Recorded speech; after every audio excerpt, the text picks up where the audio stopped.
I don't know what happened with him, and I don't think Mike Norvell did either. But, he made some splash plays and just 7-on-7 and 1-on-1s. But then when it got down to first team versus first team, they were going second team versus second team. Micah Pittman getting thrown in there, and he made 2 leaping grabs for touchdowns today. Was all over the field, but made crazy contested catches, and hat tip off to him. He kind of had a little bit of a slower start to spring, but Mike Norvell was really happy to talk about him after practice. And man, oh man, what a day from Pittman. Hey guys, it's Terrence Mann. You're listening to Hear the Spear, presented by Noel Game Day. Go Noles. Hey, what's up? This is Peter Ward, a.k.a. E-Dub, in the house. So we're listening to Hear the Spear, presented by Noel Game Day. Go Live, go Noles. Hi, this is Charlie Ward, and you're listening to Hear the Spear, go Noles. This is Terrell Buckley. You're listening to Hear the Spear, presented by Noel Game Day. No Bloody. But perhaps better known as the greatest corner to ever step on a football field, Deion Primetime Sanders. Great Deion Sanders, my brother. What's going on, man? I could wake up to that greeting every day, man. That was awesome. Hello, Noles fans. This is former Seminole Derek Brooks, and you're listening to Hear the Spear, presented to you by Noel Game Day. James Wilder Jr. What's going on, James? Thanks for having me on. SSOD, Florida State or Die, and go Noles. William Bar None Floyd. Gentlemen, what's up? What is happening, guys? This is Logan Robinson from Hear the Spear, presented to you by NoelGameDay.com. We are back. We are back. Spring football is back, and it feels really, really good. We had a break last week, spring break. I won't comment on what I did on my vacation, nor what the Steelers did before I got on my vacation. But what matters the most is that spring football is back. We've got a scrimmage on Saturday. And then we've got one of Florida State's best spring practices actually just happened just a few hours ago. Mike Norvell really, really happy after what he saw this Thursday evening. Year 3. Yep. One of the biggest spring, if not his biggest camps at his tenure at Florida State, a big spring for him. So with me this evening is Austin Veazey, lead basketball writer up there, connected with a few former Noles I saw today on the Twitter. And then we got Nate Greer, lead recruiting insider down below. And then Dustin Lewis, lead writer and editor. Bottom right, gentlemen, it's good to see you, kind of. Had a little break there. It was nice. Reset the shockers since Christmas time. And now we're back for which is going to be a fun next couple of months. We've got definitely a busy month ahead. How are we doing? Doing great. First thing I want you to do, Logan, is pull your Instagram up, and I want everyone to see that Titanic shirt that you are wearing. Because I haven't really seen anything like that before. Where did you even purchase? That was Etsy. Etsy's coming in clutch. We probably purchased at the same place you saw that Titanic DVD from when I was in Tallahassee for the spring game. I just saw that, and I don't know why. It made me laugh, but yeah, I had to wear that. It was perfect for the cruise too. And Titanic is actually my favorite movie of all time. I've watched it over 20 times. But yeah, I had to go with the Titanic vibes. My favorite. Beyond, like, if any close friends know me, that's my favorite movie. I've watched it actually like 20 plus times. It's a little obsessive, but had a good Titanic time. would be that explains a lot. Him and Austin watch it together. We won't. Don't say together. Do not say together. Do not say together. Oh, that explains a lot. It was just you two. Sure. No. Late at night. It's not watching. No. Well, after anyways, adult beverages. So how hard did you cry when Jack died? Well, I don't know, like 6 or 7 tears, and then I just kept on looking at Rose, and she saved me. Like I grew up a lot watching that movie because you get, they paint a little bit there, and that's when I was watching when I was young, and I grew up a lot then. Anyways, people don't want to know about that, but yeah, everybody have a good break. I don't know why you're calling it a break. You're the only one that had one. We worked all week. The rest of us were working. Finally, out of 2 years, I finally get a trip. This man, Austin, has been to every country concert, probably. Okay. And I was still working. Like, oh, man. I worked like 83 hours last week, dude. Jesus. Well, I'm proud of y'all. I was 60 plus. That's how it should be. That's how it should be. But yeah, let's get started. That's how it should be. We got a lot to talk about this evening. Let's go. let's get started. So as always, listen to the podcast on iTunes, Google Play, Spotify. Hit the subscribe button. We've seen a big, massive growth on there. I don't know what's going on, but appreciate everybody listening on the podcast platform and everybody in the comments right now. Everybody is here, so appreciate everyone hanging out with us. Let's start off with number one. What everybody kind of wants to talk about is Florida State's veteran defensive back Jarvis Brownlee entering the transfer portal officially this morning. What hadn't been seen at practices for a little while. And, we see some tweets and IG messages and posts and all this kind of stuff left and right from Brownlee's side. But Florida State loses a starter from last year into the transfer portal. How do you guys think this affects the room? And it doesn't affect the room. He was going to get passed up this year anyways. That's how I feel. He should have entered the portal after the Jacksonville State game. Wow. That's just how I kind of feel about it. Kind of feel. Just Seriously, something light there. I mean, he's had his good moments and his bad. I just think that the way it went down, you don't need that kind of turd BS in the locker room when you're trying to turn the program around, Good luck somewhere else. Go get your NIL, whatever it is that you want. Good luck to you. But, you made a fool of yourself. Yeah, it's a tough loss, but there are plenty of younger players in the room that are ready to step into his role and potentially be even more productive. But at the same time, you're losing a guy who was maybe the most experienced cornerback that you have coming back in 2022. But hopefully Kevin Knowles, Amarian Cooper, guys like that can just step up and begin to assert themselves even more with his loss. Yeah, I don't know if it's a tough loss. I mean, because we've talked about a lot how he wasn't great down the field as a cover corner, but he was great in run support. So, especially with what we've heard the last month or so about him not really being around the team, kind of being cancerous in the locker room. It's whatever. Let's get out of here. Yeah, I just feel that with the development of Amarian Cooper and then with Kevin Knowles and then for me personally, just like it was just said, he's more of a nickel kind of guy, and I think there's better options, and I feel that he was going to get passed up anyways. Yeah, no, he had a lot of experience, and he made plays definitely in that run game defense. He'd make some big-time plays at good times and third down and make some tackles for losses, and it's weird. And I think Coach Norvell has a close connection with him, and that was a player that he really had to stay close with in order for things to be right.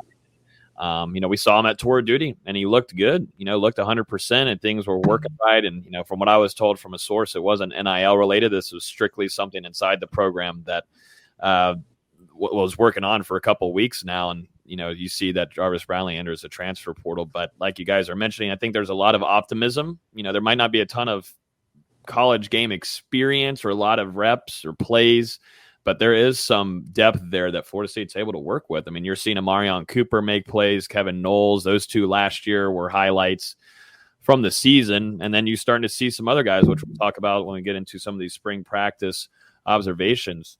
Demore Tate, you've got Greedy Vance coming in now from Louisville that's making plays. There's optimism there. This is a loss for sure, but you can think ahead and feel pretty good at least. For me, there's a loss in the, I do like his mentality. That dog mentality. I do like that, but Florida State's simply got to get better down the field in coverage, like Austin was kind of saying, and I don't think that he's a guy long term to help out FSU. So for me, I think that you lose experience, but it's addition by subtraction. And culture wise, I mean, you can't have guys that aren't fully bought in. And I mean, you could tell with not only his absence from the team, but with kind of how things were going on social media. He wasn't bought in, and that's something that Florida State simply can't afford to have right now going into Mike Norvell's third season. Yeah, Mike has big-time emphasis on locker room and culture there, and you're seeing that a change with recruiting. Definitely you and Nate are seeing that with recruiting, and then also in transfers coming in and bringing in good guys that bring a good attitude and are fully bought into Mike Norvell's message. And so any kind of interruptions with that, it doesn't work out. We saw that when Mike Norvell right off the bat with some of the veterans like Marvin Wilson, Tamarion Terry, they kind of went through it. That was not a pretty start, but then, things developed and, you still got Marvin Wilson coming back for practices. We saw him at the start of spring. So you're seeing, that's just not going to work in the locker room under Mike Norvell. And, I think we all agree here on the show, that's how it should be. So Mike Norvell wished him the best of luck after practice today. And that was kind of it. So best of luck to Brownlee in his next endeavor, wherever that is. I wouldn't expect Coach Norvell to really go too much further than that, Mm-hmm. He's very guarded when it comes to that kind of stuff. Yeah. As he should be. Mm-hmm. Let's talk here. Some spring practice. I mean, I was sending the group chat earlier and I was probably sounding a little dramatic, but today was probably the best practice we've seen out of spring camp. A couple reporters were asking, was this maybe your best practice ever as a college coach? And Mike said, no, we're not going to go too far, but this was a really, really good day and put a smile on Mike Norvell's face. And you could tell from the competitive energy, guys battling, making plays. It's one of those practices where guys are making plays left and right, and that just kind of trickles down to offensive linemen, defensive linemen. You've got linebackers stuffing the run. It just starts clicking all around. And whenever you have that kind of practice, those are the best. And Mike Norvell really, really happy with what he saw today. And I think number one, the guy to talk about first is going to have to be Micah Pittman. I don't know what happened with him, and I don't think Mike Norvell did either. But, he made some splash plays and just 7-on-7 and 1-on-1s. But then when it got down to first team versus first team, they're going second team versus second team.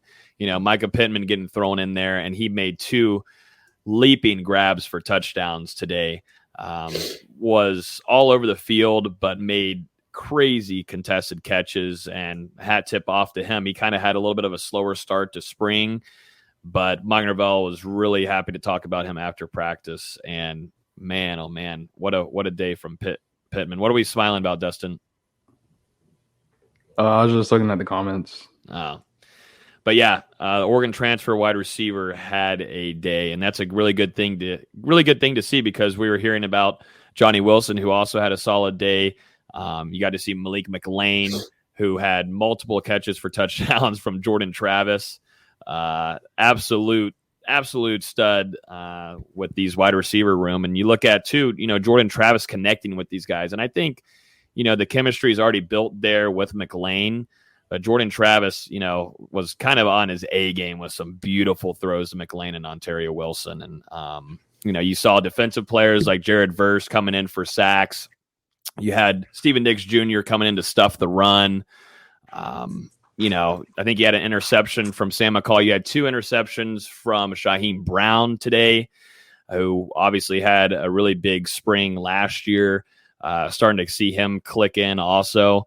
And like I said, you've got transfers like Johnny Wilson, who is getting back into a groove after a fantastic start. Things kind of slowed down, but now is, I think he caught back-to-back passes for 15-yard gains today. He's a threat, man. I mean, I don't know really where to start, but Micah Pittman, Johnny Wilson, Malik McLean, hello. It's needed. I'll shout out, Steve. I retweeted one of his retweets about, just when you look at the talent that's been added to the roster at wide receiver, just the amount of guys who were offered numerous, Power 5 Division I offers versus what FSU had and what's left on the roster from Coach Norvell. When he got there, there's definitely a talent increase, and we've talked about it till we're blue in the face about how, Florida State needs better playmakers out wide. And, for these guys to start to really put it together, that does bode well for that room. Because whether, the guys have been there, like it or not, these guys are brought in for a reason. So, it's increased the competitiveness. The practice I was there, granted it was the first one, but, Wilson was making great catches. From what I understand, he's been pretty good throughout spring so far. So, that's made him focus more. So if anything, it's going to uplift that room. But it's great to hear that, those guys are putting it together because this offense needs it. Yeah, and by all accounts, Johnny Wilson has maybe been the most impressive wide receiver on the roster thus far. I mean, at Logan, I think that's something that you can echo. And at the same time, it's good to see Micah Pittman get a little bit more footing, come out and have a great day today. I wasn't out there, but I'm hearing it from you, so hopefully you're not lying to me. And Malik McClain as well. He's a guy returned on the roster that we think is still going to be able to assert himself in the rotation, maybe even a starter, despite the talent that Florida State is bringing in from the transfer portal. So it's good to hear the positive signs from them, and then especially about Jordan Travis, because, really this is his spring. He's the guy.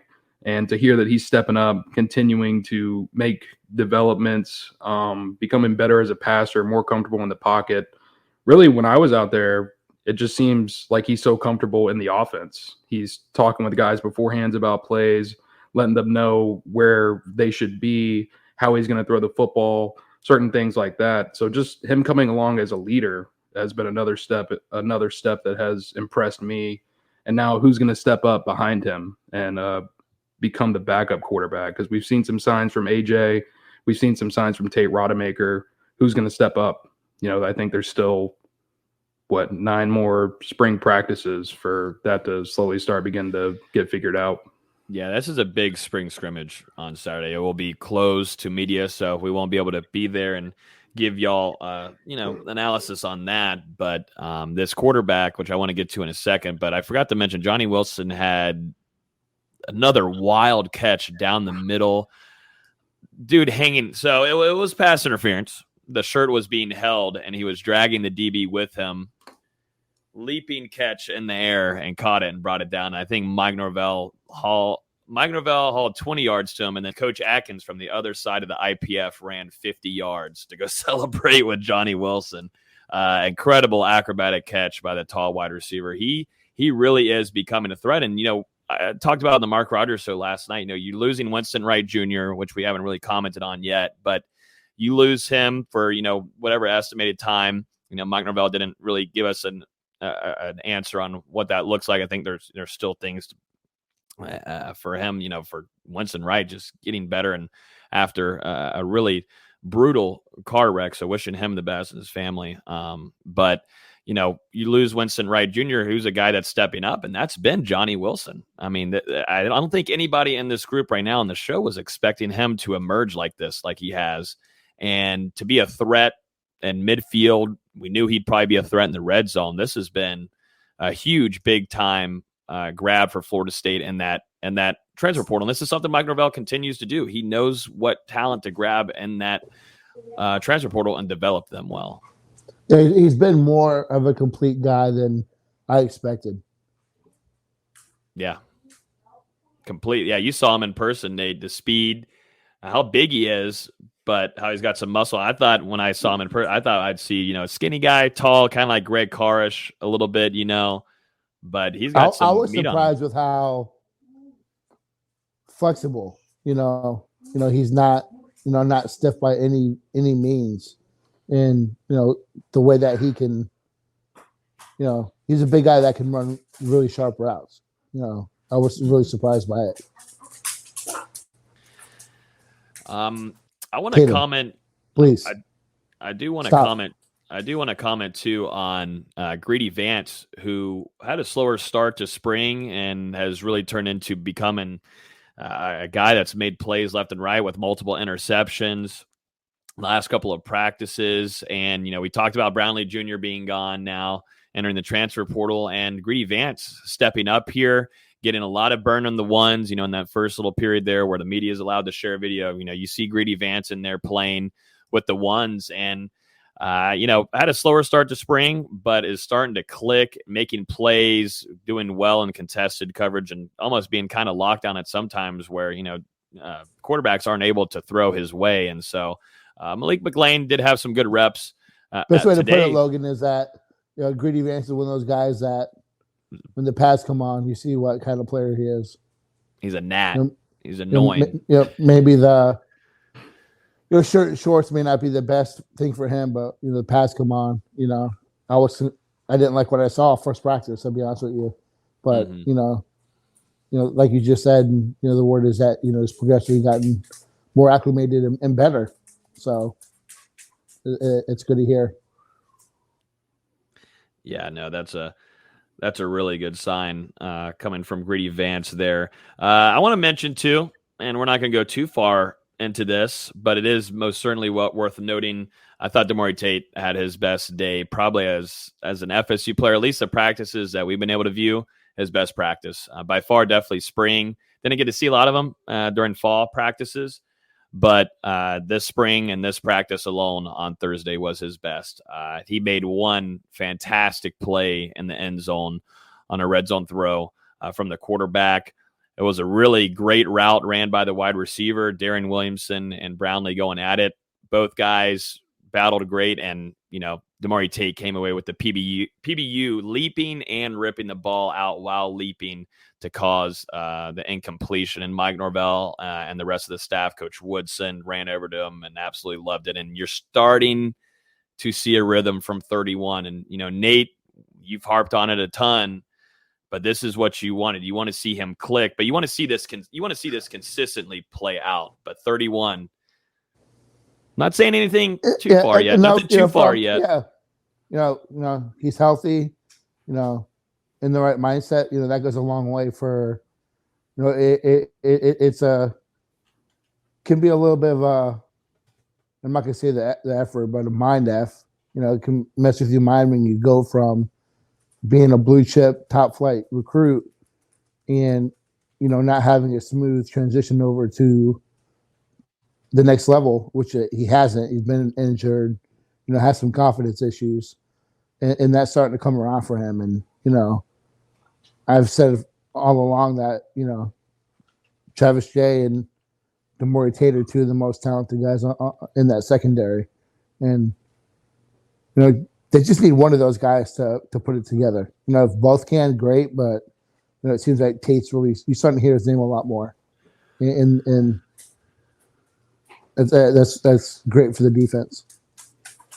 Yeah, it's good to see little signs of growth from him. Obviously being one of the most talented players in the country a couple of years ago. Like you said, Nate, he's had it tough, because COVID knocked out his first spring. Then last year he was on the card all spring. He was out with that leg injury. So this is really his first time to have a true set of spring practices, to get this growth time, extra time with the coaches prior to the fall. I think it's only going to benefit him.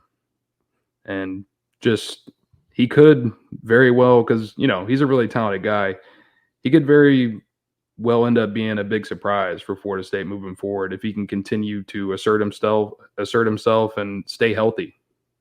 Yep, exactly. And he's getting a lot of opportunities. I will say that. We can't say depth stuff, that's against the rules for media, but he's getting a lot of good opportunities. And that's really what he needs. And like you said, Nate, getting that experience and more of that might clean off some of the things some of that rust or whatever is going on mental wise might break that off for him. And I know a lot of FSU fans think very highly of him. There aren't very many defensive backs that, on the hoof that look as good as he does. He's very well put together. Yeah, he's got everything you want. So it's good to hear that, it's not just one practice that he's putting together back to back to back practices, that it's starting to become a routine thing for him. Yep. I want to mention too, and we had him on the show just a few weeks ago, and that's Deshaun Ward today. Scored a few touchdowns. I wish I could take video so badly. I really wish I could. King of the Spring is back. The King of the Spring is definitely here, and he's here to stay, but I can't get in too particular what happened, but let's just say a dump off to Deshaun Ward and then a linebacker, an open field, and skates. We went roller skating for a little bit there. 1-2. We went roller skating, and Deshaun Ward put it in for 6. It was a catch over the shoulder. He had already locked in on the linebacker. He got a glance while he was catching the ball, turned around and juked, and it was nasty. I think one of the videographers from FSU got the video, so hopefully they'll be able to share that soon. That was that was like one of those where the whole, no matter if you're media, if you're a recruit or a family member watching that was like, okay, hold up. That's just what Treshaun Ward does. 8-ball, man. That was disgusting. But yeah, Treshaun Ward, and I thought the running backs on Tuesday had their best day. Just kind of going over the last 2 practices, Daughtry Richardson, for a highlight guy or a highlight from the spring from a freshman, it's got to be Daughtry Richardson right now for me. Just because of the battles that he's going through one-on-ones. He's winning those reps. He's very, very hard to push back. It says he's 285 on the roster. He's definitely 300 or more. He looks good. He's got a nice punt. So. He's kind of I don't think so. I think he is. He talked to us in the media interviews, newcomer interviews, and he said he was going to be about 300 by the end of spring. So I think he's there. And if it's not the end of spring, though. Trust me, I'm there. I know. And plus, I'm the expert, too, on weight, guys gaining weight, who's losing weight, who looks good, who doesn't look good, and my analysis is usually on par. So Daughtry Richardson nearing 300 pounds, put it on the headline right now. But yeah, Daughtry Richardson has looked good along with Bless Harris, and not a true freshman coming in, but at least offensive line wise, he's looked really good. Those 2 offensive linemen I think have stood out the most, maybe, and I think there's still a true battle between the center position between Maurice Smith and Caden Lyles. I don't think that's a wrap up yet. The scrimmage will probably be huge for them, but Daughtry Richardson has been someone fun to watch, not expecting a lot out of him this upcoming season. No, but for him as an early enrollee making plays, he's got some fight to him too. I will say that. Yeah, anything that you can get out of a true freshman early enrollee offensive lineman in his first couple spring practices is great, in my opinion, because it takes so long for those guys, at least the majority of guys coming in as true freshman offensive linemen, to reshape their bodies, to get up to that ability to battle with guys who have been in college weight rooms for 3, 4, 5 years. It's tough to do. So it's encouraging to see some early signs out of him. This was just a really good practice overall. I've got a few notes on here. Ja'Kai Douglas made another crazy catch on the sideline. It was funny. Mike Norvell came over to us. I think Jeff Cameron was over here next to me, and he said, "Hey, y'all can write about Ja'Kai Douglas being good." So I thought that was pretty funny. He likes Douglas, and he talked about him after the practice today about how deadly he can be, a deep threat, anywhere threat, and he's making grabs. He's not the tallest guy, and Norvell mentioned that, but he can really leap and make these grabs. And so this wide receiver room, man, I don't know who's going to be pushed out. At this point, I don't really know. I might have a one name, maybe 2 names, but it's guys are clicking. These veterans are competing. These transfers are making plays. Pittman, we already talked about Johnny Wilson. Deuce, is still developing, as a wide receiver, but has a threat with how lengthy he is.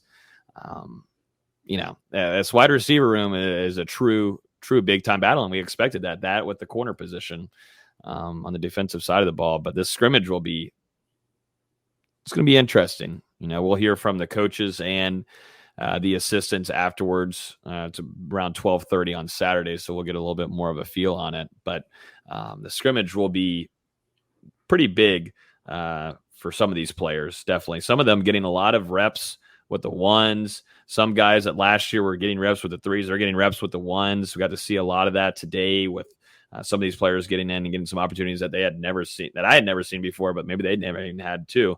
I want to mention Jared Verse. He talked to us after the practice and said I think a reporter asked about, the spring practice or spring scrimmage and if he's excited for it. And he said, "Yep, it's all about depth chart for me." And that's all I need to hear. That's all I need to hear. I know y'all have not named him yet or expected him to be a starter after spring on the defensive end, but that's all I needed to hear. Let me just, I can't show the picture. I don't have it up yet. I need to see a big dude. I need to see the foot race between Verse and Jordan Travis. I was going to mention that just right now. I forgot to text y'all it, but Holton, one of our new writers at Noel Game Day, Jordan Travis had to escape the pocket and was running down the sideline. And then I took like a glance because I wasn't fully watching it. I was like, who is that? Who's that big guy running with Jordan Travis down the sideline? And Jared Verse is like not fully running, and he's like kind of cushioning him into the sideline. He doesn't want to touch him. He doesn't want to get in trouble. But Holton's like, what in the hell is going on here? Jared Verse can fly. I'm like, yeah, he went toe-to-toe with Jordan Travis there. I don't think Jordan Travis fully speed. No, I don't think he's fully taking it on full speed. But Jared Verse has been a menace everywhere. Run game, pass rush. He looks the part by far. That's a big guy. But I'm expecting a lot out of Jared Verse for the rest of the spring camp. And I think he's going to have a pretty good scrimmage. Yeah, it looks like Florida State's going to have, 5 guys at defensive end. You're not going to, you're losing Jermaine, who's just shot up the draft boards for a reason. But, it looks like they're going to have, Briggs and McClendon and Verse and Peyton and Fuller.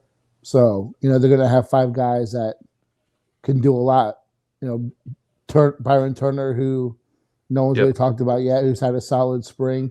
So you're looking at a solid 3 deep, possibly as spring comes to an end here in a few weeks. So, it's good to hear for the defense that they, have guys that, you're going to have a drop in production just from the sheer talent standpoint, but you're going to have guys that can still produce. Yeah, there's going to be some potential off of that edge. Like you said, Nate, it's not going to be as standout as it was a year ago with the pass rush, but I think you're going to have more depth because you kind of struggled with the guys behind Jermaine Johnson and behind Keir Thomas a season ago. Like you said, now you have 5, maybe 6 guys that can all step in there in different scenarios and be quality options for Florida State off the edge. Someone wake up Austin. He's had his eyes closed and he just yawned. We got to wake him up. But the jersey's I asked him why he showed up to this podcast. I thought basketball season was over. Austin likes football. Listen, man, I do. I'm tired. Austin likes football. I'm just tired. He's just tired. But Austin also wants to be part of the, the realigning of the stars of No, I do not. Basketball taking a step back and football getting back to where it needs to be. So it's been a conversation. To be a part of that. It's been a conversation group chat all week after Coach Semrau stepped down from women's basketball.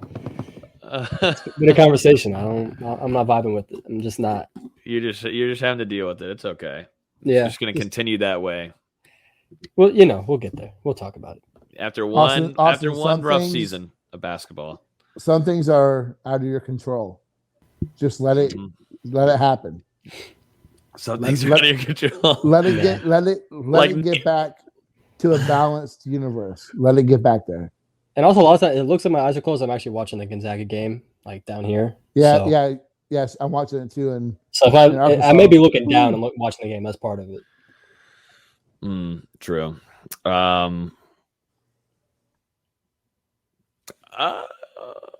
We haven't really mentioned 35's name, and we get to see him taking first team reps in the first bit of practice, which we can talk about. But 35, not too shabby either. I've been just adding that into that pass rush. I don't think he's worth not mentioning. He's looked pretty solid too. So like going back to that pass rush, that's at least a good thing about you. You lose Jermaine Johnson, you lose Keir, which Keir was at practice today. Looks good. He's definitely slimmed down a little bit too. But you lose Keir and Jermaine. But if Warner's able to come in, you've got McLennan, you've got Burse, you've got some of these other guys like Fuller.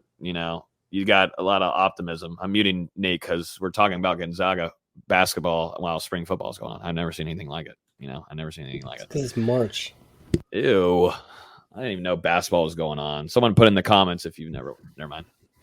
It's easy to forget about Leonard Warner since he didn't play last season, but who knows? He could be a sneaky option for Florida State if he bounces back well from that injury. And Logan, I think you've said it, but he's had a couple of impressive flashes during spring practice, and obviously he's a guy that's played a lot of snaps at the college level, something that Florida State doesn't really have coming off of that defensive end room right now.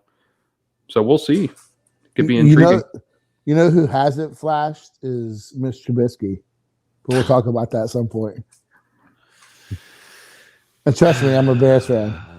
You were off topic. You know what? I thought I was going to see Jameis. I thought like whenever I was on my cruise, I was going to be like on an island and I was going to get a notification as be Jameis' Steelers. And I thought I was just going to get trashed. Like someone would have to get me back on the ship. But that turned the complete opposite where I was just drinking myself away from the thoughts of having Mitchell Trubisky in a jersey and black and gold. It's depressing. It's depressing. We're gonna have a bet this year where you're gonna wear a Mr. Trubisky jersey sometime this year. We have a Malik Willis shirt, so I will say, you know, it's good to see that 35 is making some plays, but the Florida State has to depend on him long term. That does not bode well for the defense. That means there's been a massive injury. No, we don't want to go there. Luckily they don't. Is 35 the White Wilkes of the football team? Is that what I'm hearing? Whoa. I was giving some love to Warner, you know? No, I'm just saying. No, because Warner was actually, you know, a high profile recruit. That's fair. Out of Georgia. So Wilkes was a borderline 4-star, if I remember right. Borderline. He was almost top 100. Yeah. Oh wow. Mm-hmm. Yep. So. I just wanted to mention the quarterback room too. You know, I think, you know, Jordan Travis is, you know, that's your starting guy. You know, he's looked good. I think he's levels ahead of the quarterbacks behind him. And I think it is really a true battle between Duffy and Rodemaker. I think Duffy's still learning on getting his reads down, dealing with the pressure is one of the things that he's working on a lot. And Norvell is really close with him and Tokar's on developing him and understanding, you know, do you need to move out of the pocket? Do you stay still? What reads are you missing? That's something Duffy's still learning on, but you're seeing some plays like we saw on Tuesday where he threw a 50-yard rope down to Deuce Spann for a touchdown, or would have been a touchdown. But, you know, that was a fantastic throw by Duffy. And you're seeing signs of that. And that's what you want to see from an early enrollee freshman quarterback. And that's what Mike Norvell talked about today. And we heard from Duffy saying, you know, I can't wait to be in Doak on Saturday. This is actually going to be his first time, he said, with cleats on inside Doak. So he's really looking forward to competing. But I think, you know, Rodemaker has it. Stop. That's what I was just saying. Rodemaker? Yeah. Well, that's what I wanted to. That's what I wanted to kind of bring up here. I wanted to bring up the Rodemaker thing because I'm seeing a little too much posted in different places, and I'm not gonna. Seen a little too much. Everyone needs to stop. The defense, so the offense needs Duffy to take that second spot. Yes. And if it doesn't happen that way, and you know Travis gets hurt, not saying that Duffy, you know, he's a freshman and he's going to play like a freshman at times, and he's done so in spring practice, but. You know, I don't know where this stuff about, you know, Tate Rodemaker is coming out, and that's no knock on him. I'm just saying that people need to just step back a little bit and relax on that one. Yeah, he's a great practice arm. Go ahead, Dustin. I was saying, just sticking with Duffy. You know, only 6 practices in with his first spring at Florida State. Coming from the high school level to the college level, I think the biggest step up is probably taking in a college offense. It's going to take him some time to get down all the schemes, the calls, the checks, the different audibles, everything that Florida State wants to do. And from what I've seen so far, it really seems like Mike Norvell and Coach Tokar's, they're approaching him from a learning standpoint. They're spending a lot of time talking to him about the little details and just how to go about certain things, like you were kind of talking about a little bit, Logan. So it's going to be huge, and it's going to come down to Duffy or Rodemaker. Obviously, I think Duffy has more potential than Rodemaker, but at the same time, Tate was impressive during tour of duty. He's had some flashes during the first couple of spring practices, and it's going to be interesting to kind of watch how it plays out, because this is a big spring. This is a big spring for Tate Rodemaker's future at Florida State. If he gets passed up by AJ Duffy, you know, does he look to stick around at Florida State as a potential backup throughout his career, or does he look to transfer? That's a question as well.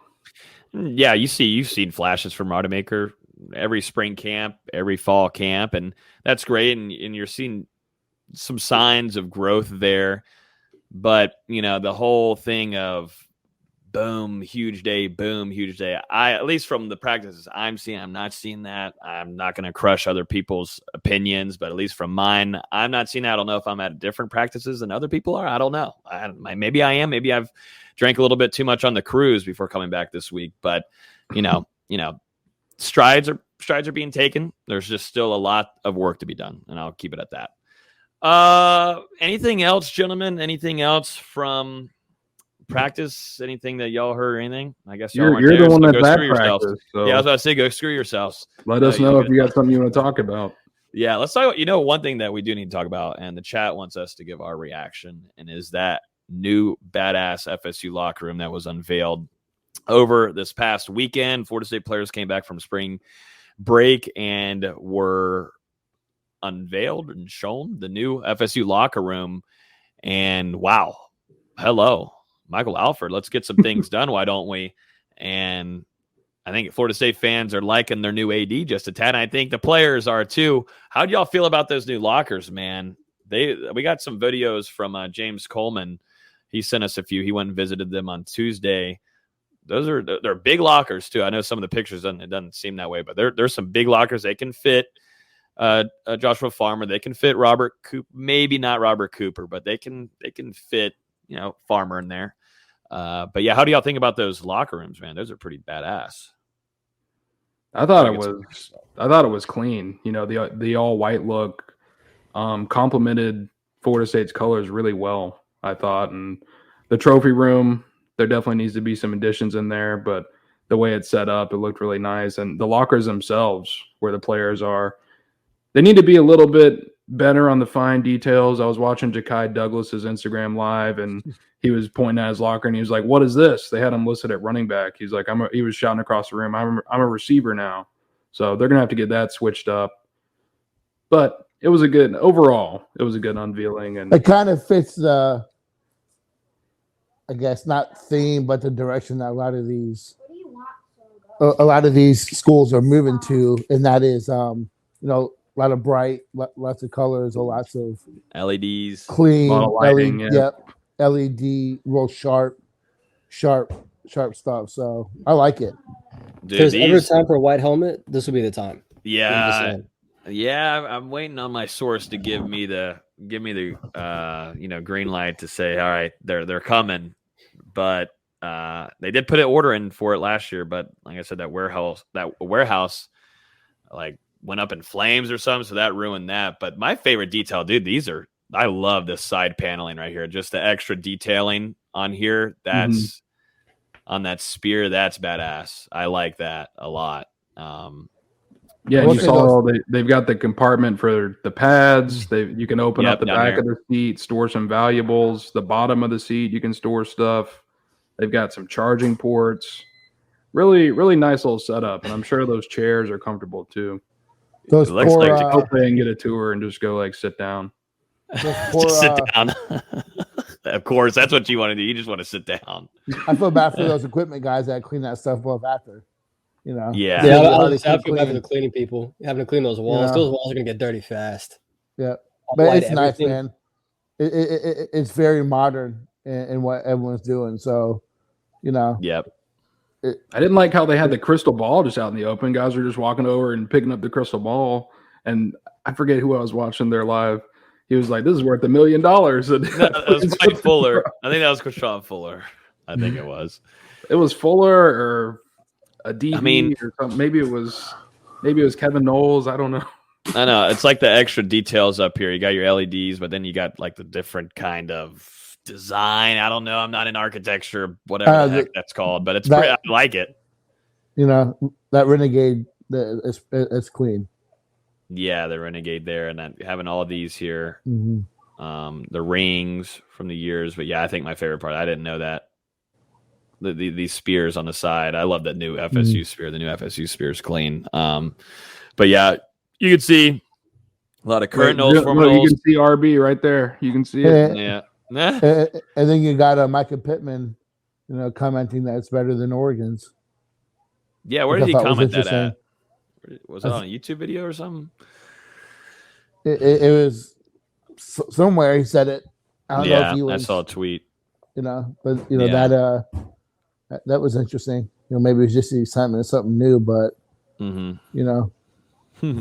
That's funny. Orange Bowl tweeted on here. The trophy's looking nice. The eyeballs emoji. 2013 national champion Freddie Stevenson here with the fire emojis. You got Levante Taylor in here. Hey, you got the real Locho. I don't know if it's the real Locho over Timmy Jernigan. But you got Naquan Murray in here showing some love to the new digs. You also have Marvin Wilson. Of course, Duffy's loving it. Cam Akers up there in the comments. But yeah, I'm trying to see if there's any more photos. We need more. We need the media.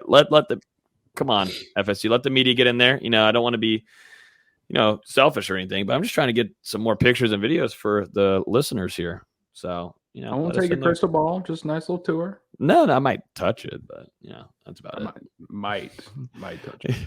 Yeah, someone asked, was the lighting in there? It looks bright. Looks like you stay awake. I don't think you could close your eyes really too much and fall asleep in there. Maybe that's the whole key of it. That's probably what Mike Norvell wanted, to be honest, because he is kind of crazy. I don't know if Mike Norvell ever does sleep, but I will say, and Dustin and I were kind of joking about this when we were there for the first practice. They were outside picking up micro trash outside of the Moore Center before recruits got there, and it's the details, stuff like that Norvell, you can tell, is very particular about. So when you have your general manager, whatever you want to call him, out there, picking up trash, making sure there's nothing, curb appeal for these recruits to walk up to, tells you how detailed he is. Yeah, it's the little things, man, and that's something that whenever Mike Norvell came to Tallahassee, that's something that he wanted to make it a big emphasis on, is respecting the tradition at Florida State and how things should be ran here. And everything should be excellent at all times and top tier, and definitely for visits, for recruits coming in. You see that they kill it at these visits. They do a very good job. You're seeing high profile targets that put Florida State in those top lists. Some that you're not landing, but some that you never would think that they would be, Florida State would be that high up. They're putting themselves at number 2, number 3. They kill it in visits. They're doing a good job. Making developments in the locker room, obviously here, they're trying to get the football only facility going. There's all different kinds of things that Florida State is trying to do, not just for the future, but like Mike Norvell said in an interview on Tuesday about the players now, Jared Verse, Sean Fuller, Jordan Travis, these players that are currently on the roster, taking care of them too. It's always nice to look at the future and take care of things then and plan ahead. But what about the players that are putting in the work now to build the new culture? And, Mike Norvell's doing a great job with that. And it seems to be he's tag teaming with Michael Alford, Florida State's new athletic director.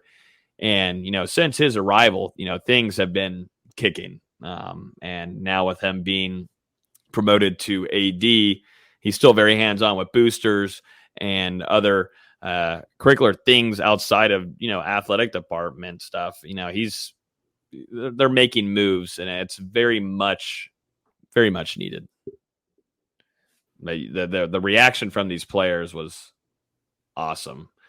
I don't think any fan should do any kind of complaining about these lockers. I saw too much complaining. Oh, it's too white. Oh, the lockers are too tight. What else do you mother expect? F. Yeah, Can't be happy about anything. I was about to say, you're gonna try to fit into a locker. If Steven Dix can fit into it, you can fit into it. And like you said, Logan, this is just the beginning. So imagine what it's going to look like in a couple of years when they continue to make progress on these developments, including the football only facility and all the other stuff that's going to come with it. They're really making a big investment into like you said, the now and the future of this football program. There you go. There's Fuller. Yeah. Cool. Did that make you nervous? It made me a little nervous. He's like, I heard this is worth $1 million. It's like, don't knock it over. Might be worth more than that. I would be nervous if I was standing in front of something that was worth $1 million and I could just sit there and accidentally fall and break it or something. Yeah. No. I think I'd be a little nervous too. Check my shoelaces. Yeah, that's what we'll have to make sure if we do actually get a visit in there, which I hope we do. Hopefully, media will be able to get in there and after spring and take some photos and give y'all a real thoughts on it. But yeah, those locker rooms are really, really nice. So shout out to the program there and the design team. I will say the lights really pop with that black in that ceiling too. Mm-hmm. Yeah, that design team killed it on that. It's a great start, and I feel like it's only going to help now that the football staff and the athletic administration are all on the same page, top to bottom. Yeah. And you saw we can kind of jump this into a little bit of recruiting too before we get to basketball. But, we saw reactions from Chris Parson. You got to see a reaction from Santana Fleming along others. But it seemed like the recruits really enjoyed the new. We put out a piece too of some of the top recruits reacting to those locker rooms. They liked it. Definitely Chris Parson. He shared it, I think, on all of his socials. But really liked the new digs that he'll be able to check out whenever he comes for spring game weekend and whenever he's a future Seminole. Yeah, I've only seen positive reactions really to Florida State's locker room, except I guess from the fan base. But at least the recruits and the guys that are actually going to be using it one day, they seem to like it. So I'll take their opinion. Do y'all want to anything recruiting wise really worth mentioning? Just that there's always people on campus every single day. Spring game's coming up. That's the next big thing. So we'll see. It's just like Dustin said, it's an everyday thing. They got guys. Not every kid that visits is a take. It's a process. It's evaluating, getting guys on campus. Building relationships. So, there's a lot of activity there. I think they're one of the most active staffs right now when it comes to recruiting. So, yeah, they've had guys practically at every single spring practice during the week. On Saturdays and Sundays, they're having tons of unofficial visitors roll in, whether it's players and their parents or a whole bus of recruits. We've seen that consistently throughout the month of March. Each weekend, there's a ton of guys on campus. That's going to continue this weekend as well. I believe there's going to be some recruits coming up to actually watch the spring scrimmages close to the media. So I'm going to be hitting those guys up to get some nuggets. Some nugs, baby, with some sauce too. Hopefully, I want some. That's sauce the way to do it. Yeah, I want sauce with them nugs, please. Yeah, there was on Tuesday. I was texting y'all. I was like, this was more recruits than I think I've ever seen. It was unbelievable bus loads just heading into the practice fields. So, Mike Norvell, and he mentioned that. Mike Norvell talked about it on Tuesday. He said, I want to get these practices ran later in the afternoon, so this allows some of the high schoolers to be able to travel with their coaches over to Doak and be there in time after school classes are over and yada, yada, yada. So, this is Mike Norvell. This is his master plan. And, we'll see if it ends up working in the recruiting realm of things. There's a question here about stadium upgrades. This is something also Michael Alford has been working on for over a year now, trying to get some of the club levels situated. You're seeing now beverages, at least with alcohol now being introduced, now being allowed for selling inside stadiums to where you can bring it to your stands. That's helped a lot. You saw, I think, in one of Alford's reports, he saw, a lot of increase in revenue with that and that working. I mean, it's Tallahassee. Florida State fans like to drink. So, that wasn't a shocker there, but, it's sad that he had to come in and say, hey, we're going to do this and we're going to make a lot of money. So, there's some things that Florida State needed to do, and Alfred's coming in to do this, but there is stadium upgrades in the works. By far, I wish maybe we'll be able to get Alfred on here after spring, and so can go through some of these projects that he's working on. I'm sure he'd love to come on here and give us some actual good intel on it. But I will say that Gonzaga does not deserve a number one seed ever again. Tough. They lost on. They blew it. He must have blew it. No, there's 4 seconds left, and they're down by 7. They can still do it. There's a question here from Timmy asking about where does the impact of Ray, General Manager Derek Ray, come in as for recruiting or on the team. This is, to me, kind of a mix of both. We talked with him and to the kickoff lunch, and he talked about his biggest emphasis right now is in the transfer portal and making sure that the team, the coaches have a list of guys that they want or that are targeting that they can keep up to date with and figure out visit situations, which guys have entered. He said that he's continuously refreshing the phone. He said that he had somebody in the offices while he was at that luncheon just continuously refreshing the transfer portal. So that's been a big emphasis for him. But, he's taken on a whole lot of other things. And some things I probably don't even know what the flying F he's doing, honestly. And I think that's kind of his role. And, he's spaced on a lot of different areas, and it's wherever Mike Norvell thinks he fits best. And you see that with a lot of these new off-field hires. But at least from what, the interview I took away from, his big emphasis right now is transfer portal and taking care of things there. But like you had mentioned, Nate, he's helping clean out, making sure that things look pretty whenever recruits are coming in town. And, that's what Norvell wants. He wants a lot of these support staff people to be, if you're going to be hired, you're going to have to be coming here to work. Things got to be clicking. Yeah. Every top flight program has these kind of guys. So, yeah, whether it's right or wrong, the Bamas, the Georgias, Ohio States, they have a ton of support staff. One that allows the coaches to really focus on them, what they got to focus on. But also, too, it's a lot of brains, man. It's a lot of different experiences, a lot of different ideas that help you, grow your program. So, this guy can run the day-to-day operation stuff that allows Norvell to not have to pull away from, the important stuff, so to speak. Like you said, Logan, I think he's really going to be involved in multiple areas. You mentioned the scouting aspect and looking at players in the transfer portal, but also player management with current guys on the roster, building relationships with them and making sure they're comfortable within the program. And, outside of picking up trash, he's been pretty involved in Florida State's recruiting efforts outside the more coming out, welcoming prospects and their families to campus.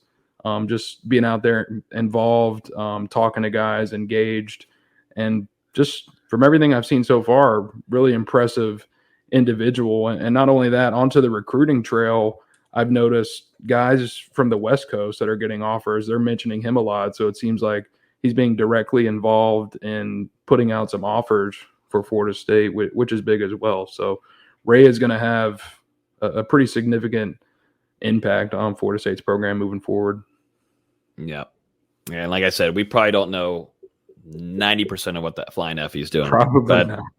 As long as it's working, we'll see. If it works into on the field, we'll see. But it was a good conversation to have with him at the kickoff lunch, and I'm glad Coach Norvell, wanted him to come there to kind of, tell us, to the media, really what his role was like, which I still didn't really fully figure out. But hey, I'm wishing him the best of luck. He's at every practice. So let's see. Anything else? I don't think there's anything else really football. Gene Deckerhoff, I definitely do want to mention that. I was gone whenever that announcement was made.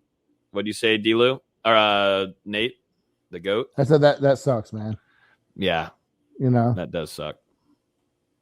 It does. It does sting. But yeah, he announced his retirement. It will be the spring game. That will be his last call. I thought he'd do a one more run. I don't know if he announce too his retirement from the Bucks, also calling games there for this upcoming season, or is it just strictly Florida State? Do we know that yet? I'm not totally sure. Based on what I was reading, it seemed like he was doing one more year with the Bucks, but I'm not totally sure. Okay, gotcha. But hopefully it's not health related. No, hopefully something didn't pop up. No, I saw him at practice on Tuesday, and he was all talking. That guy can talk. I think he says hey to every single person he walks by, no matter if you're man, woman, 6-year-old, 2-year-old. I mean, it's hard for him to even leave practices. I just watched him while we were up in the Dick Hauser watching practice, and I think he said hi to every single person while he's leaving the practice field. So definitely can still talk, that's for sure. But not bad for a Gator. Just a lot of travel, I bet. That is a lot, especially of travel, at that age. Yeah, but he's in his upper 70s now. And yeah, dude, Florida State football, Florida State basketball, and the Tampa Bay Bucks. That's a lot of travel, a lot of talking. Which obviously he can talk with the best of them, but that's a lot for someone that's upper 70s. Yeah, No, much respect. Would have loved to get one more big time game. One more big time bowl game out of him. He's fun to listen to during the big games, man. He has some crazy, wild reactions. He's a legend. And so he'll be having his last call for Florida State on the spring game. So definitely we'll be looking for some big time promos and recognition for that on that day while we are there in attendance. But yes, shout out to the GOAT, Gene Deckerhoff, has always been very nice to us and treated us right. So wishing him the best and congratulations on what may be retirement. We'll see if he's still going to kick it and go with the Bucks. He might, with Brady coming back, he might have said, "Oh, I might stay for another year. Screw it." So might have one more run there with the Bucks. We'll see. Let's finish it off with some basketball scoopage. VZ, you have a couple things recruiting wise. I know we also had a transfer happen, and then you also got to kick it with Trent Forrest a little bit, which I think you should talk a little bit about. But yeah, what do you want to start off with? Ballard entering the transfer portal, maybe? Yeah, I guess we can start with that. Quincy Ballard, the fourth string center, if you want to call him that way, entered the transfer portal on Monday. I think anyone that followed the team at all this season was not surprised. I think I tweeted, over a month ago that I didn't expect him on next year's team. He just didn't play. And a guy that's in his second year in the program usually start getting a little bit of playing time. He played, I think it was 85 total minutes this season. And that's in a year where Tenor Ingam, Malik Osborne, and Naheem McLeod missed something like 34 combined games. And they're relying on walk-on Harrison Prieto to play 18, 20 minutes per game. Like, at that point, writing's on the wall. Let him go somewhere else and use that scholarship on someone that can actually play. They've already started exploring some options. They have Brown transferred Jalen Gainey coming in on a visit tomorrow. He's Ivy League Defensive Player of the Year 2 times in a row. Great shot blocker, a little bit undersized at 6'9", but he gives great mobility down low. Not much offensively, but they've already gone and visited him as a staff, and now he's coming to campus tomorrow. So I expect something. I'm not expecting him to commit, but I'm expecting at least some news tomorrow about how that visit's going. And then there's so many guys that have entered the portal that Florida State's been involved with, whether it's Alex Chiku at Alabama, Josh Minot at Memphis, and then you have Julian Phillips, obviously is a big one, decommitting from LSU, who we covered that recruitment pretty heavily in what was it, October, late September. I mean, we were all over that recruitment. It was thought to be FSU up until literally the last hour, and he picks LSU. Now with him decommitting, does Florida State try and kick the tires again, get him down to Tallahassee? He's a very talented prospect. I mean, he raised the ceiling of this team tremendously next season. But it's also sorry, go ahead. But I do have a question for you. It's one of those, do they really want a seventh freshman for next year's team? It's already going to be a really, really young team, which I'll talk about in some articles coming up. But it's a young team. Do they really want 7 true freshmen on next year's team? It's something that I don't know, but granted, Phillips is as talented as they come. Yeah, with Phillips, so he enters a transfer portal, and like you said, Florida State was very tight. There was no mess up with the relationship there with Florida State, right? That was still, they were very close with landing him, and they just ended up picking LSU, where if they were to kick the tires, and it wouldn't be, it'd be like, hey, we're still here, kind of thing. It was more of a bag alert scenario. Yeah, it was one of those with LSU. I mean, Will Wade's never played fair. That's why he's gone. Yeah, that's why he's not like at LSU. That's why Phillips isn't going to LSU. The family surrounding Julian Phillips really wanted him to go to Florida State. I believe his high school coach really wanted him to go to Florida State. It's one of those where the people around him really, really were pushing him for FSU, and he just decided against it. And I'm sure Coach Smith still has a great relationship with him and that family, because when Smith's a South Carolina guy, that Phillips is from the Columbia, South Carolina area. I'm sure they still have a great working relationship. And I don't want to get my hopes up, but it kind of seems like it's going to be FSU or Auburn. We'll see how it comes down. I know he's not expected to really think about it until after the McDonald's All-American game, which I think is next weekend. I don't know. I put it in an article. I forget what I day got it is. you. I'm looking for you. Take I know him it's in a in March. heartbeat. Yeah, it's one of those Take guys. that in a heartbeat, man. You put him on the That's- wing that's with a- Matthew Cleveland, and that's Yeah, it's a next week. scary wing combination with those two. Yeah, that's next week, by the way, VZ. I think if he wants in, you take him no matter what, because you don't have a freshman committed right now that's as talented as him, and your best freshman that you do have committed, Deontay Green, he's got a torn ACL, and he's probably going to miss the majority, if not all, of next year anyway. So you need a freshman that can come in and that has the talent to instantly impact this roster. I mean, I really like Chandler Jackson, who I think is a top 75, top 80 guy. But yeah, there's nowhere near the caliber of player that Phillips is. If you can find a way to get him on the roster, you do it. They got to get some scholarships figured out, because right now you've only got one open spot with Ballard leaving. You know, does someone enter the NBA draft that we don't expect? Does someone transfer that we don't expect? Does someone like Deontay Green gray shirt with his torn ACL and they push his entry to campus back a year?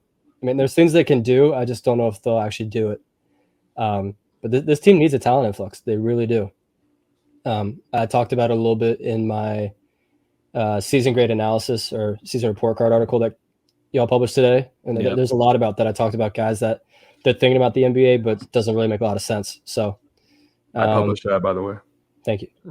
I was going to send a reminder about it in the afternoon, and I saw it on Twitter. I was like, okay, cool. Me and Dustin fight for to stay on the good side of easy. I mean, there's only really one guy who should test the waters. That's John Butler. You know, it's one of those. I think that's a reach. He's one of those. I've talked to one of my scout friends. Like he's got the biggest potential of anyone on the team, but he has to add weight. He has to get stronger.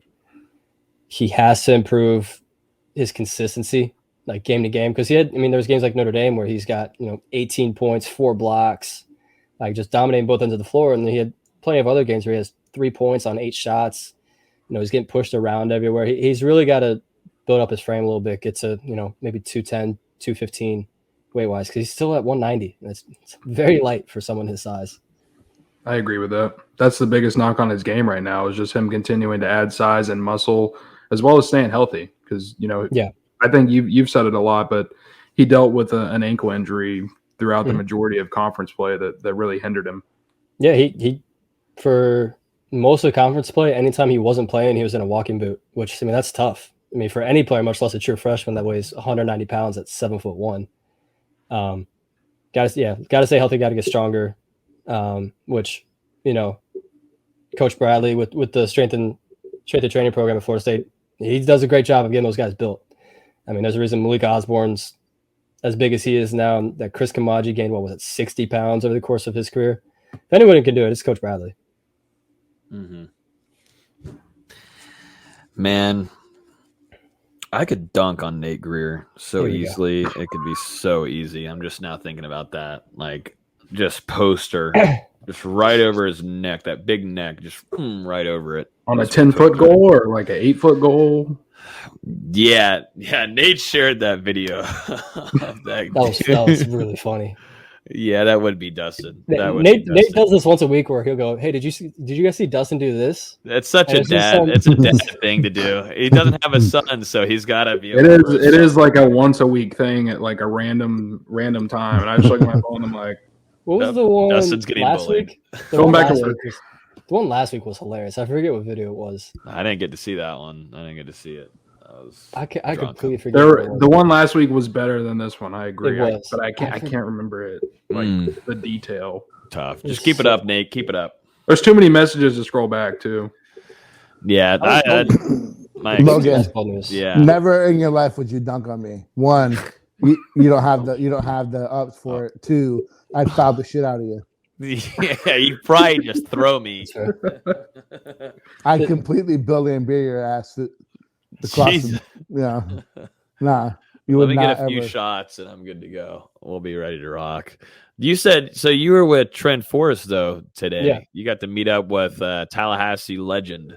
Yeah, the mayor of Tallahassee himself. The mayor of Tallahassee. Yeah. Today's my day off, and of course, I'm laying around. I'm having people hit me up all day. I'm like, of course, it's my day off. People actually hit me up.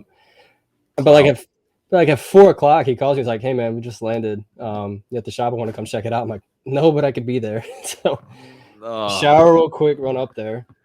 And it was good to Nice. catch up. I haven't talked to him in a year or so. yeah. Because they're How they're much playing the money did Hornets. he spend on shoes? That's what we want to know. That's Private. Yeah. But a private. good, I'd say it's decent. Yeah. Decent. Yeah, I mean, yeah, for sure. What can you say? What shoes he got? How many pairs did he buy? He bought 2 for himself and 1 for somebody else. Oh, nice.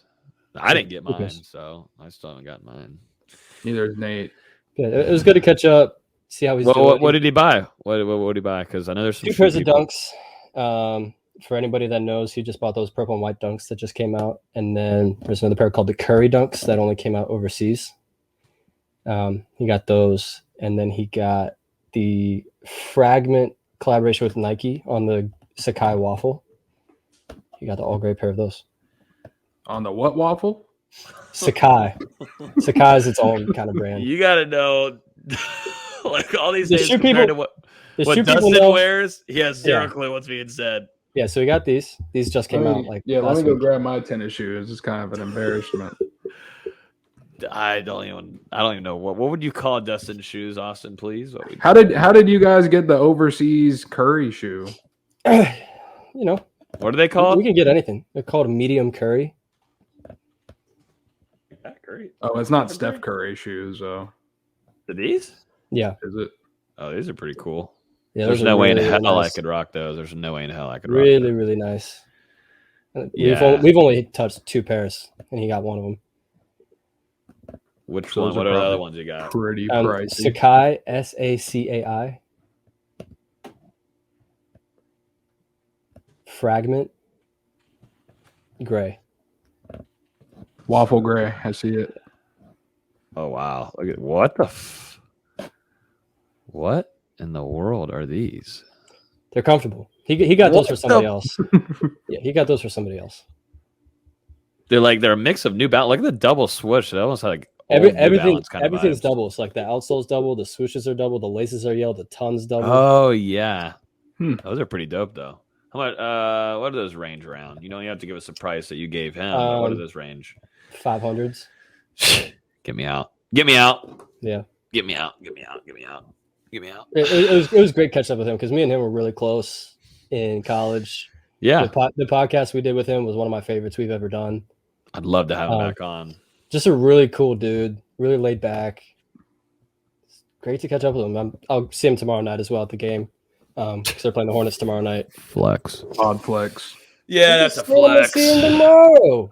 Dude, Where are you gotta sitting get- at? Are you sitting courtside? I don't know. We'll find out when I walk in. You know where you're sitting. He's sitting I next to don't. MJ. He's sitting next to MJ. I don't know where I'm sitting yet. I'm That'd be waiting funny. on one of my other basketball guys to send me the tickets. Oh, the other guy. Jesus, man. Just sending tickets left and right, man. Damn. Hey, you deserve it, though, easy after a really rough basketball season. You know, you going downhill so Nate can have a good football season ahead of him. So. It's going to be an average football season. But we haven't even talked about the biggest basketball news, honestly. Coach Yeah. Gates. Hired Yeah, by Dennis Missouri. Gates, man. Congratulations. Shout out Coach Gates.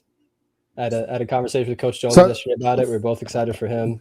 So the question is, something happens and you know, Hamilton steps down next year. You think that he leaves there after 1 year if he's a true option? I don't know. It depends on what his contract looks like in Missouri because obviously SEC Mhm. money is different. But it's also Missouri, so it's not like your usual SEC. Mm. And he had a pretty cheap contract at Cleveland State, so I don't know how much of a raise they gave him because I think he was making like $300 a year at Cleveland State. I'm sure he's close if not over $1 million, but who knows?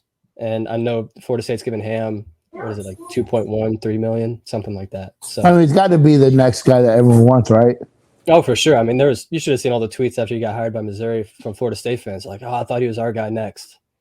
Still can be. He still can be. And Ham still has technically, 3 more years on his contract, 4 more years.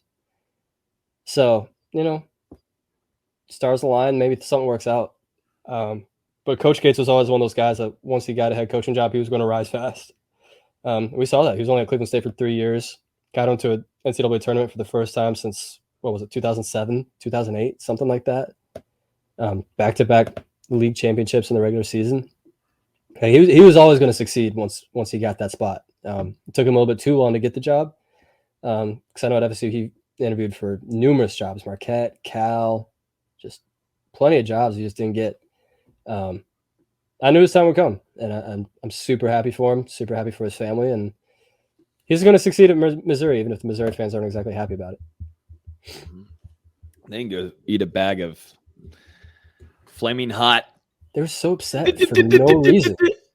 Wow. They live in Missouri, okay? Like they're upset about everything. What does Missouri expect to get? There are some bigger names out there, but I don't think there's any better coaches and better men and better developers of men than Coach Gase. You're a little biased, though, to be honest. Still, I mean, Coach Gase is just one of those guys. When you spend time around him, he's different. I'm just kidding. I definitely want him to be Leonard Hamilton's successor whenever that time does come. Yeah, you know him more than we do. So I listen to you, VZ, unlike some of these other people who think that I'm making up stuff at practices. You know? only listen to me on the podcast. That's about it. That's about right. I don't read your texts. I'll post on the group chat. Get left on red by both Dustin and Logan for like 2 hours. Then have to put the question emphasis on it. What do you mean? Does the group chat say when we read it? No, but he doesn't know. So he could be ignoring you. I'm safe. He could just read it. No, I know. I just didn't see it. Mm-hmm. Oh, now you didn't see it. You just backtracked on what you already just admitted. Mm-hmm. What an a-hole. Remember when they said like 3 weeks ago they were going to give me editing and publishing? That's on him. I can't do that. I'm ready whenever, but you got to stop going to these country concerts, all right? I haven't gone in 3 weeks. I've been available. I can't even get on for an entire week. I can't even get on this site to put my stuff on there. Don't even get me started. That is your fault. Good, we'll do it when we get off. That is your Perfect. fault. We'll get it started. All I need is an email, and we'll get you in. You'll be life changing. Yeah, man. Yeah, we'll talk after the podcast. No, you'll leave. Absolutely. Fucking asshole. All right, I think that's gonna wrap it up, guys. We'll have a spring scrimmage to kind of recap a little bit. We'll have interviews from after the practices and. Maybe we'll have some scoopage there and some nugs to give you guys. And then Florida State's Pro Day is on Tuesday. We'll be in attendance for that. If I see Mike Tomlin, I'm telling him we're getting Malik Willis. But big days for Jermaine Johnson, Keir Thomas. Keir Thomas, I think, is going to have a big day for his Pro Day. Absolutely disrespectful what the NFL Combine did to him and not inviting him there. So I hope Keir Thomas has a good one. Andrew Parchman, Devontae Love-Taylor. A lot of guys at practice, including Deshaun Corbin and Jordan Wilson, were here today getting prepared.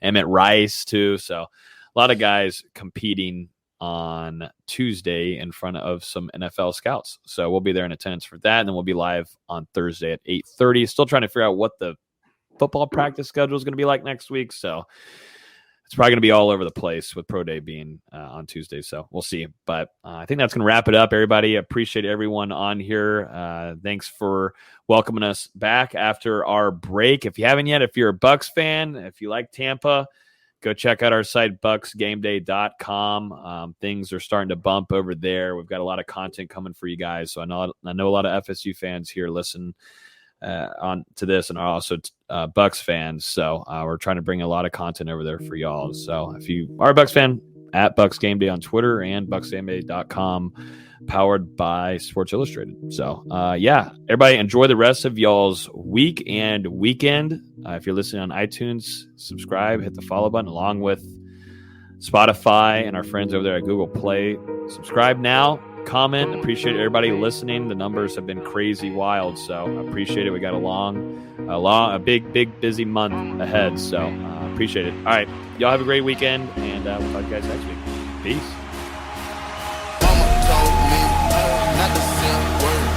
17.5, same color t-shirt. Mama told me not to say a word. 17.5, same color t-shirt. Mama told me not to say a word.